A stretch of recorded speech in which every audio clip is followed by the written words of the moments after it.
제25장.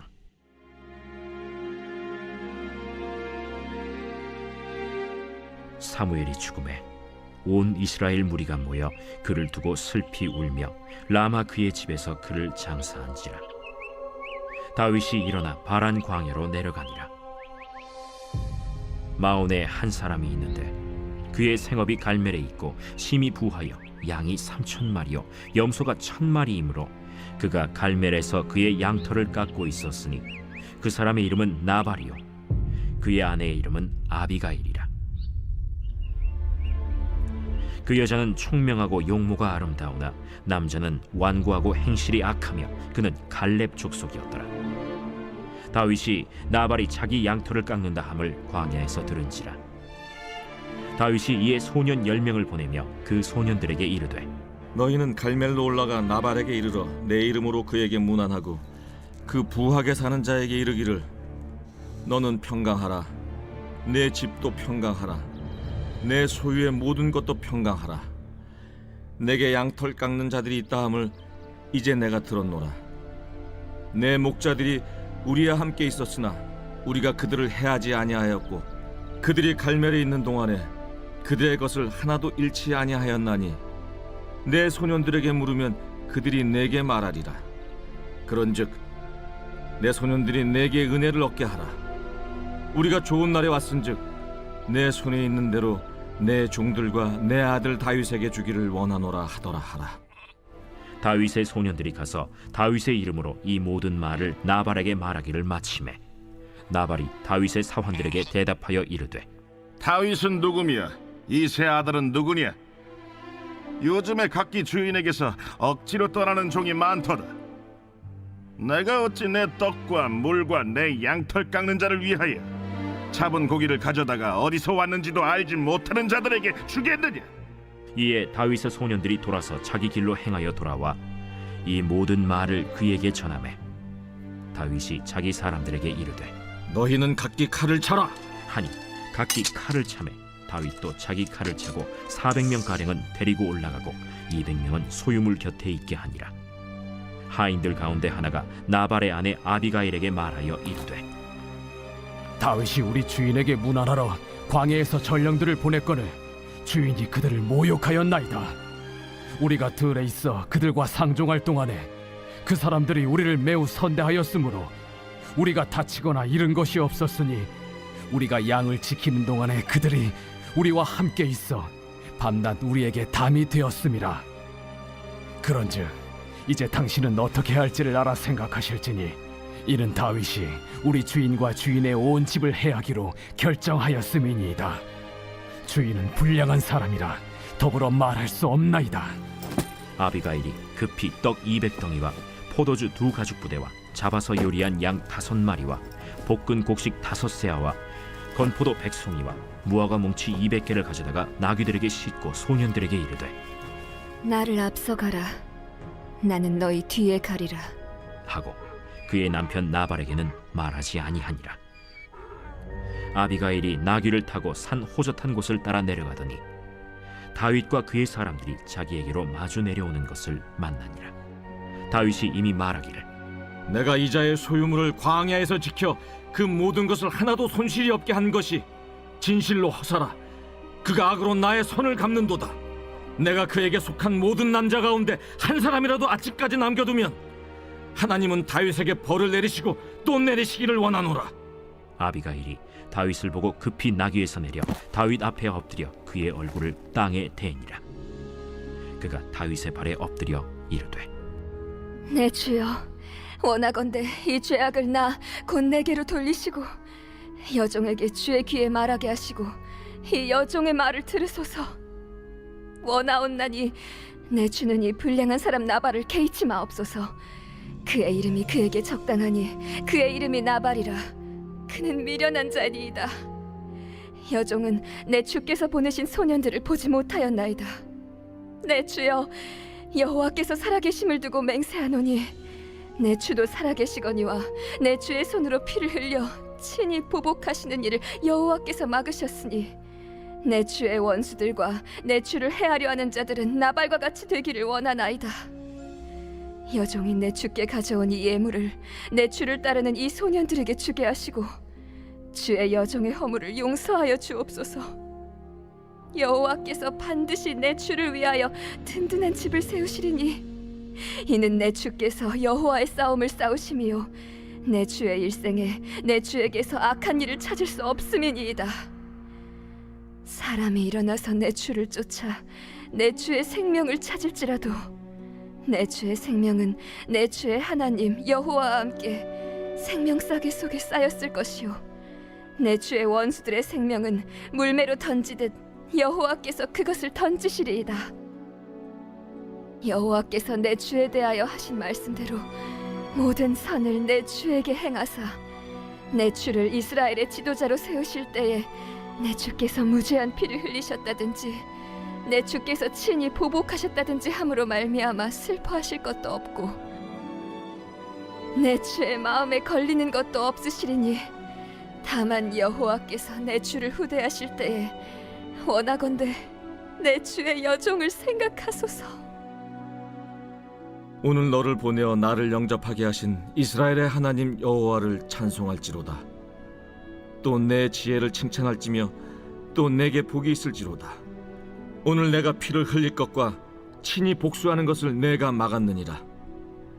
나를 막아 너를 해하지 않게 하신 이스라엘의 하나님 여호와의 살아계심을 두고 맹세하노니 내가 급히 와서 나를 영접하지 아니하였더면 밝은 아침에는 과연 나발에게 한 남자도 남겨두지 아니하였으리라. 다윗이 그가 가져온 것을 그의 손에서 받고 그에게 이르되 내 집으로 평안히 올라가라. 내가 내 말을 듣고 내 청을 허락하노라. 아비가일이 나발에게로 돌아오니 그가 왕의 잔치와 같은 잔치를 그의 집에 배설하고 크게 취하여 마음에 기뻐하므로 아비가일이 밝는 아침까지는 아무 말도 하지 아니하다가 아침에 나발이 포도주에서 깬 후에 그의 아내가 그에게 이 일을 말하매 그가 낙담하여 몸이 돌과 같이 되었더니 한 열흘 후에 여호와께서 나발을 치심해 그가 죽으니라. 나발이 죽었다 함을 다윗이 듣고 이르되 나발에게 당한 나의 모욕을 갚아주사 종으로 악한 일을 하지 않게 하신 여호와를 찬송할지로다. 여호와께서 나발의 악행을 그의 머리에 돌리셨도다. 다윗이 아비가일을 자기 아내로 삼으려고 사람을 보내어 그에게 말하게 하매 다윗의 전령들이 갈멜에 가서 아비가일에게 이르러 그에게 말하여 이르되 다윗이 당신을 아내로 삼고자 하여 우리를 당신께 보내더이다. 아비가일이 일어나 몸을 굽혀 얼굴을 땅에 대고 이르되 내 주의 여종은 내 주의 전령들의 발 씻길 종이니이다. 아비가일이 급히 일어나서 나귀를 타고 그를 뒤따르는 처녀 5과 함께 다윗의 전령들을 따라가서 다윗의 아내가 되니라. 다윗이 또 이스라엘 아히노암을 아내로 맞았더니 그들 2사람이 그의 아내가 되니라.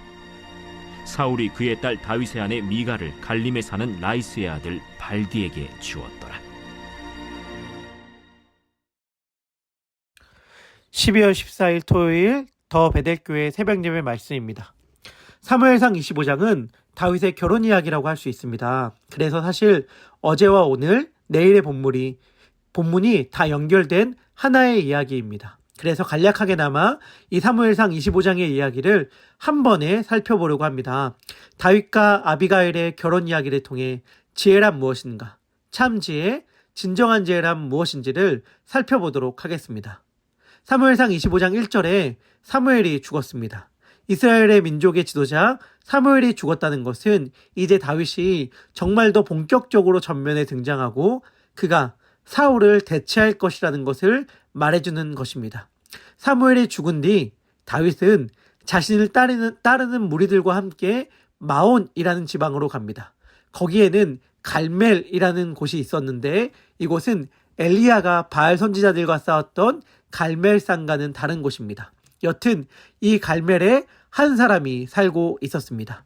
25장 3절입니다. 그 사람의 이름은 나발이요 그 아내의 이름은 아비가일이라 하면서 이 둘에 대하여 설명하는데 그 여자는 총명하고 용모가 아름다우나 남자는 완고하고 행실이 악하였다라고 말합니다. 그런데 성경은 이 나발이라는 사람의 이름을 언급하기에 앞서 먼저 그의 재산에 대해 설명합니다. 2절입니다. 심히 부하여 양이 3,000마리요 염소가 1,000마리이므로 그가 갈멜에서 그의 양털을 깎고 있었으니. 성경은 그가 심히 부하였다고 말합니다. 그의 이름보다 그의 부를 먼저 설명합니다. 어떤 주석가는 그의 넘치는 부를 언급하고 그 뒤에 그의 이름을 밝히므로 그의 재물이 그의 인격을 앞서고 있음을 보여준다고 설명하는데 참으로 맞는 말 같습니다. 반면 그의 아내 아비가일을 이야기할 때는 먼저 이름을 말하고 그 뒤에 총명하고 용모가 아름답다라고 말합니다. 그리고 남편은 완고하고 행실이 악하다라고 말하죠. 사실 나발이라는 말 자체, 이름의 뜻 자체가 미련한 자라는 뜻입니다. 그래서 이 이야기를 읽어나가다 보면 후에 아내인 아비가일이 다윗에게 이렇게 이야기하는 장면이 있습니다. 우리 남편이 이름값을 합니다. 이름 그대로 어리석은 자입니다. 어리석어서 그러니 우리 남편을 부디 용서해 주십시오. 이렇게 말하거든요. 나발이라는 말 자체가 그러니까 어리석은 자라는 뜻이에요. 그런데 누가 자기 자식의 이름을 어리석은 자, 멍청한 자로 짓겠습니까? 그래서 많이들 해석하기를 이 나발은 그의 본명이 아니라 그의 별명이었을 것이다 라고 생각합니다. 여하튼 나발을 설명할 때 수식하는 순서를 기억하면 좋겠습니다. 돈이 매우 많다. 이름은 어리석은 사람이다 라는 뜻이며 그는 완고하고 행실이 악하였다. 이렇게 그를 설명합니다. 여러분을 수식하는 첫 마디는 무엇인가요? 누군가가 만약 트럼프라는 사람을 설명한다면 우리는 이 사람을 매우 돈이 많은 사람입니다 하면서 첫 소개를 하지 않죠. 그가 매우 돈이 많은 게 사실이라 하더라도 말입니다. 보통 그를 설명할 때 이렇게 말할 것입니다. 그는 미 합중국의 대통령 당선자입니다. 이렇게 설명하죠. 그러니까 누군가를 설명할 때는 그 사람의 가장 주된 특징을 먼저 말하는 것이 순서입니다. 만약에 누군가가 우리를 소개할 때 무엇을 제일 먼저 언급할 것 같습니까? 혹은 나는 나 자신을 다른 사람에게 소개할 때 무엇을 제일 먼저 이야기합니까? 나의 나됨의 가장 큰 특징은 무엇인가요? 한번 진지하게 생각해 보면 좋겠습니다. 여하튼 다윗은 나발이 사는 지역으로 무리를 이끌고 가게 되었습니다. 이 지역에 자신이 도착한 지역에 나발이 산다는 것을 알게 된 다윗은 매우 잘 되었다는 생각을 하게 되었습니다. 그래서 자신의 부하들을 시켜 나발에게 가라고 이야기합니다. 지금 다윗의 부하들은 매우 굶주려 있던 상황이었거든요. 다윗은 나발이 매우 부유하다는 것을 알고 있었고 또 이전에 자신과 자신의 무리들이 나발에게 큰 은혜를 베푼 기억이 있었기 때문에 자신이 왔다는 것을 알려주면 나발이 자신의 무리들을 매우 환대할 것이라고 생각했습니다. 그래서 다윗은 자신의 부하 10명을 보내며 말했습니다. 얘들아, 나발에게 가서 다른 거 필요 없어. 내 이름만 돼. 내 이름만 되면 그 다음에 나머지는 다 나발이 알아서 할 거야. 구체적인 요구사항 말 안 해도 된다. 그냥 가서 우리 다윗 주인님이 그러시는데 우리들이 도착했으니 그냥 알아서 잘 해주십시오 라고 이 정도만 말하면 나머지는 다 그가 알아서 할 거야 라고 다윗은 자신의 부하들에게 이야기를 해요. 그래서 다윗의 부하 10명이 나발에게로 가서 다윗의 이름을 대며 우리가 왔으니 좀 잘 대접해달라고 부탁합니다. 그들은 이렇게 부탁하면서 다윗의 기대를 안고 왔기 때문에 나발이 자신들에게 매우 잘 대해주며 환영할 것이라고 기대했습니다. 그런데 돌아온 나발의 반응은 너무나도 당혹스러운 것이었습니다. 나발은 이렇게 말합니다. 다윗은 누구며 이새의 아들은 누구냐? 요즘에 각기 주인에게서 억지로 떠나는 종이 많다고 들었는데 니네들이 혹시 그러한 자들이냐? 내가 왜 어디서 굴러왔는지도 모르는 이러한 너희들과 같은 자들에게 내 떡과 물과 고기를 준단 말인가? 어서 쏙 물러가라! 라고 말합니다. 나발의 이러한 말은 다윗을 정말이지 모독하는 말이었습니다. 그는 다윗이 누구냐? 라고 하면서 다윗에 대해 모르는 척 말했지만 사실은 다윗에 대해 너무나도 잘 알고 있었습니다. 그의 아버지가 이새인 것도 알았고 그가 사울에게서 쫓겨나 도망 다니는 신세라는 것도 알았습니다. 그래서 이새의 아들은 누구냐? 요즘 각기 주인에게서 억지로 떠나는 종이 많다라고 말하면서 그 모든 것을 아는 자로 다윗을 조롱한 것입니다. 그리고 여기에는 매우 심각한 언어 유희가 있습니다.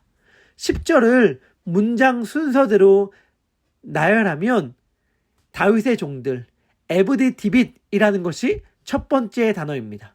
이때 에브디, 종이라는 것은 다윗의 할아버지인 오벳과 자음이 같습니다. 히브리어가 원래 자음으로만 쓰여졌다는 것을 기억하시면 좋겠습니다. 그리고 다윗을 향하여 이새의 아들이라고 말하고 종들이 떠난다 라고 말하는데 떠난다는 말의 히브리어 원형이 베레스이고 베레스는 다윗의 시조입니다. 룻기 4장에 다윗의 족보가 나오는데 거기에 맨 처음 언급되는 인물이 베레스입니다.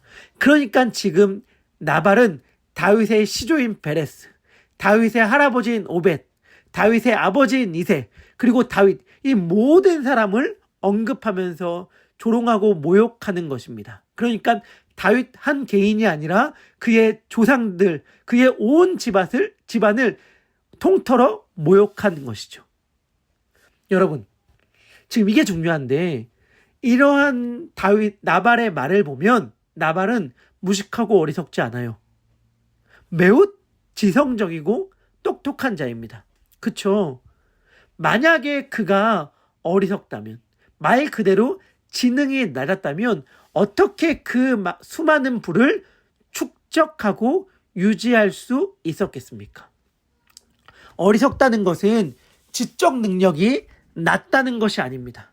시편 14편 1절은 어리석다 라는 것에 대하여 정의합니다. 나발이 무엇인가에 대하여 이야기하는데 나발은 누구냐? 나발은 하나님이 없다고 하는 자이다 라고 말합니다. 이게 나발의 정의예요. 하나님이 없다고 하는 자. 그래서 스스로의 힘과 지혜를 의지하는 자. 그게 나발입니다. 나발이 그랬어요. 다윗의 요청에 대하여 특별히 사무엘이 죽은 다음에 이스라엘의 현 상황 한가운데에서 자신에게 다윗이 찾아왔다면 그는 당연히 하나님께 여쭤야 했습니다. 하나님, 왜 사무엘이 죽고 지금 이스라엘의 다음 지도자가 누가 될까 혼란스러운 시기 가운데에 다윗을, 이스라엘의 차기 지도자로 매우 유력한 다윗을 지금 제 눈앞에 나타내 보이셨습니까? 그러한 이유는 무엇이고 제가 어떻게 행동해야 합니까? 라고 하나님께 묻고 하나님께 답을 들음으로 행동해야 했어요. 하지만 그는 그러지 않았습니다. 그러지 않으므로 하나님이 없다라고 말하는 자가 되었고 그것이 바로 어리석은 자이죠. 다윗은 나발이 자신과 자신의 조상들을 모욕했다는 이야기를 듣고 격노합니다. 그래서 무장한 400명의 무리를 이끌고 나발의 집에 쳐들어가려고 합니다. 칼을 찬 400명의 무리를 이끌고 나발의 집에 쳐들어간 다윗의 모습이 너무하다 싶을 수 있겠지만 사실은 아니에요. 그 모습이 너무한 게 아니라는 것을 어떻게 알 수 있는가? 나발의 종들을 통해 알 수 있습니다. 다윗의 종들이 아니라 나발의 종들을 통해 알 수 있어요.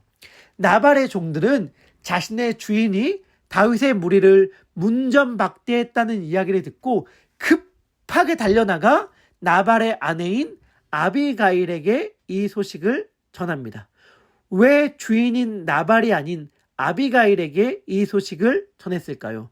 종들은 너무 잘 알고 있었거든요. 자신의 주인은 대화가 통하지 않는 사람이라는 것을요.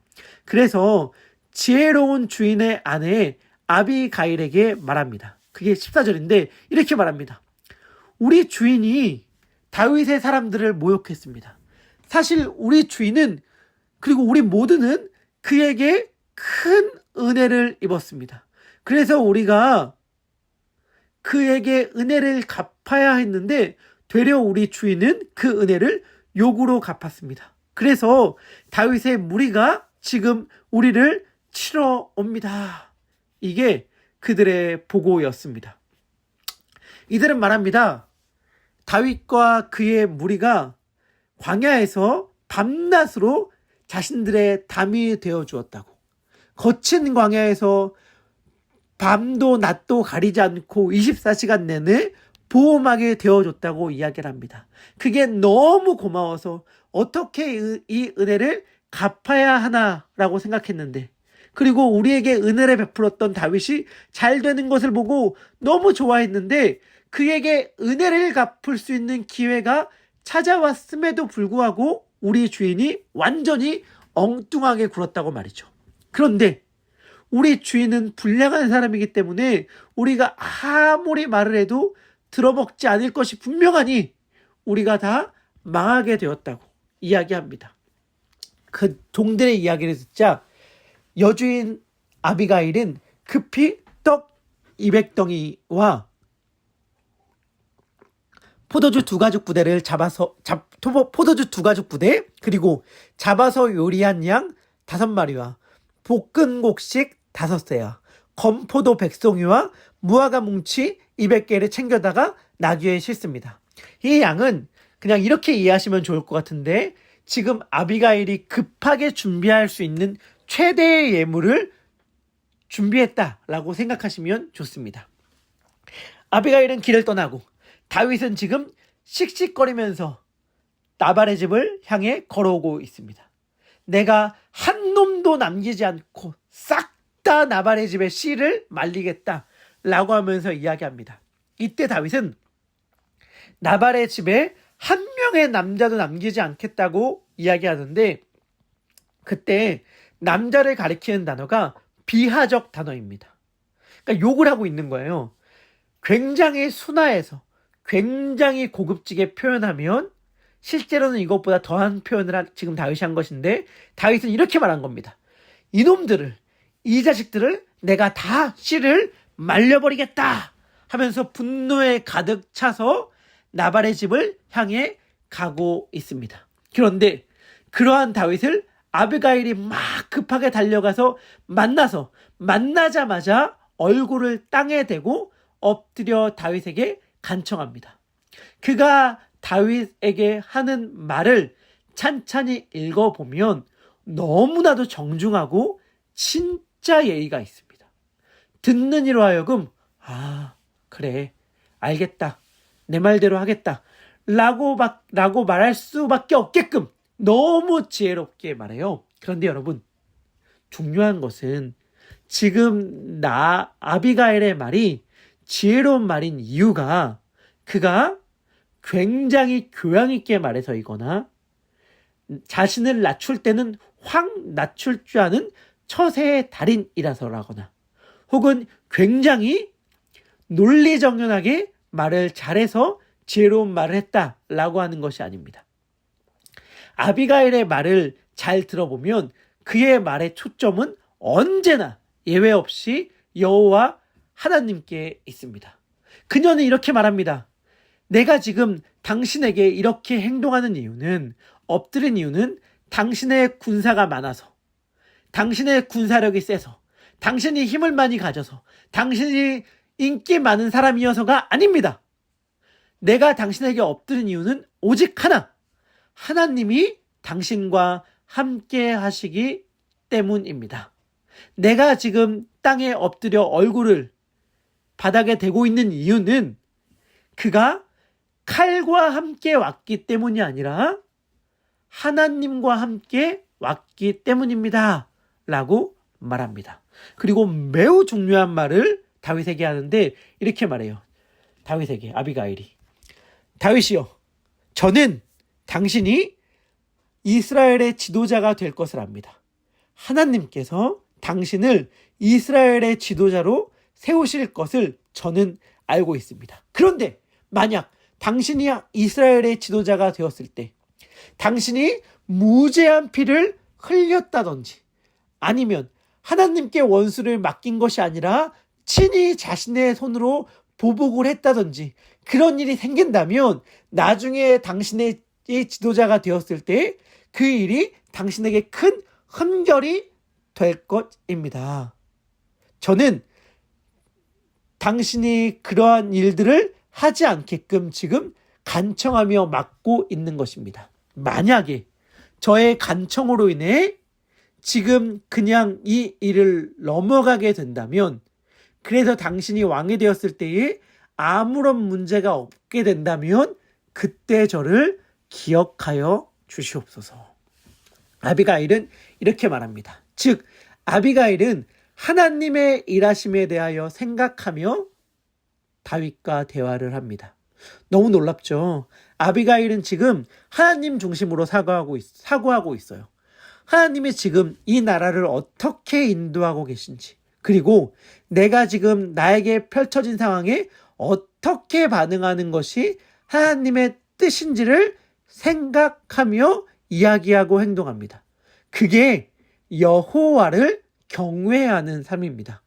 지금 아비가일은 다윗을 경외하는 것이 아니라 여호와 하나님을 경외하는 것입니다. 그 모습을 다윗도 인정하고 아비가일을 칭찬하고 아비가일을 통해 자신의 죄를 막으신, 다시 말하면 피해 복수를 스스로 하는 죄를 막게 하신 하나님을 찬양합니다. 그리고 아비가일이 가져온 예물만 받고 다시 돌아갑니다. 아비가일의 순간적인 상황 파악과 즉각적인 행동을 통해 나발의 온 집안이 절대절명의 위기를 넘어갈 수 있었던 것입니다.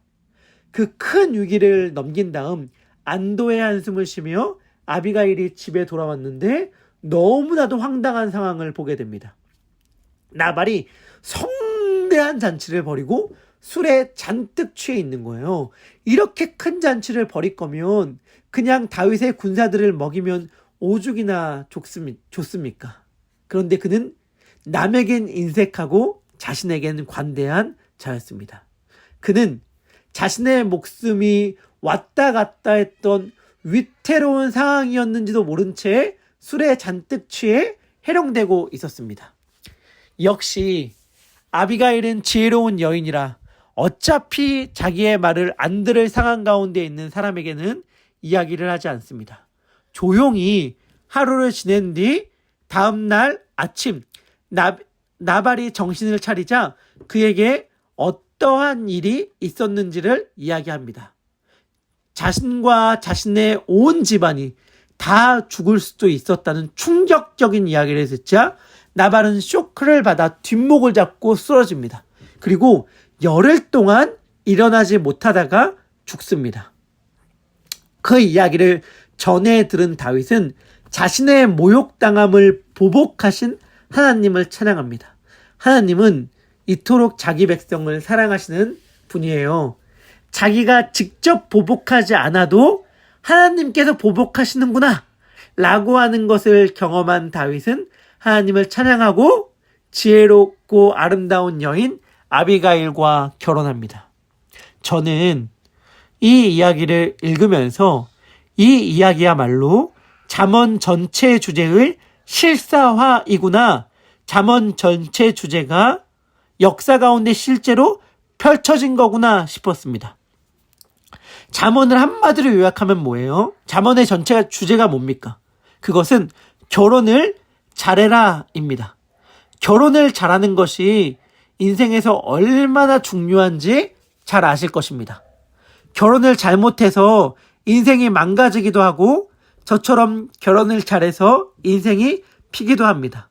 그런데 잠언은 다른 것보다 다른 어떤 여인보다 지혜로운 여인, 지혜의 여인과 결혼해라.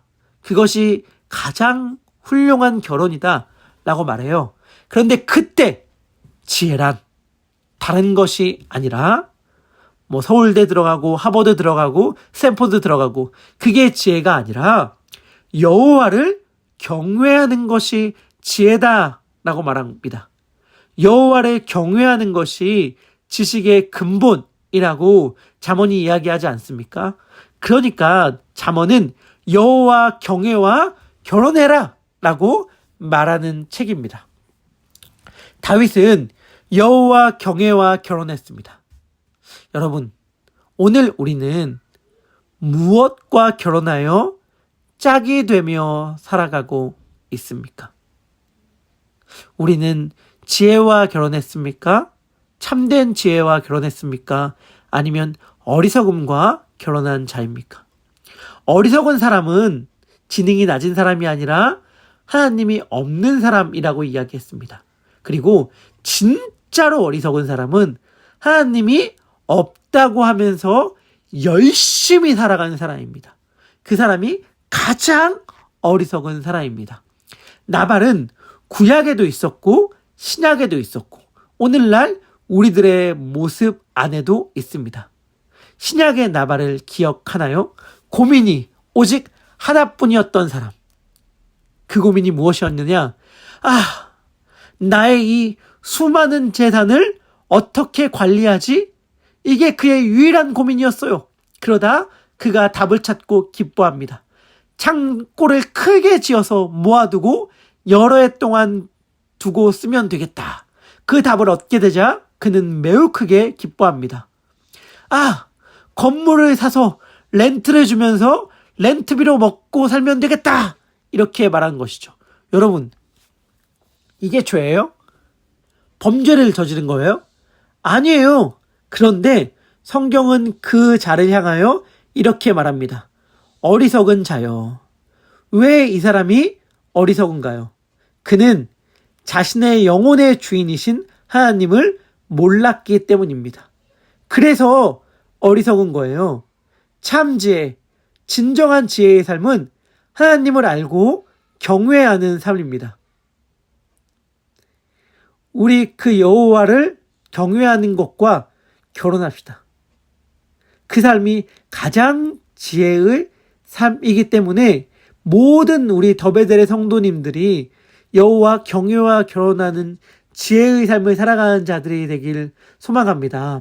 오늘도 나의 삶 가운데에 하나님께서 일하고 계시다는 것을 믿으며 나에게 펼쳐지는 사건들을 그분의 일하심으로 이해하며 해석하는 여호와 경외의 삶, 이 삶을 살아가는 더베델의 성도님들이 되기를 주님의 이름으로 축원합니다.